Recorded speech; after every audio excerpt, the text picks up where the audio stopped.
ayolingiz sizga turmush o'rtoq bo'lib kelgan paytda, o kelinlik paytini eslang, qanaqa chiroyli edi. Qanaqa sarvqomat edi. Siz ko'rayotgan o'sha sarvqomatlardan ham sarvqomat edi. Siz o'sha internetda tomosha qilib o'tirgan go'zallardan ham go'zal edi.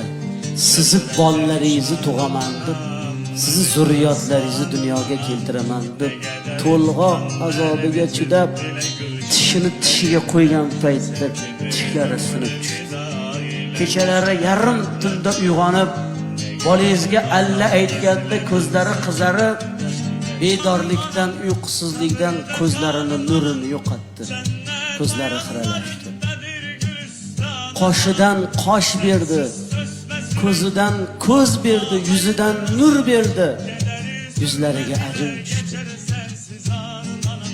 Siz ayolingizni qanchalik go'zal ekanligini ko'rmoqchi bo'lsangiz, farzandlaringizga qarang. Ana endi aytingki, sizni ayolingizdan go'zali bormi?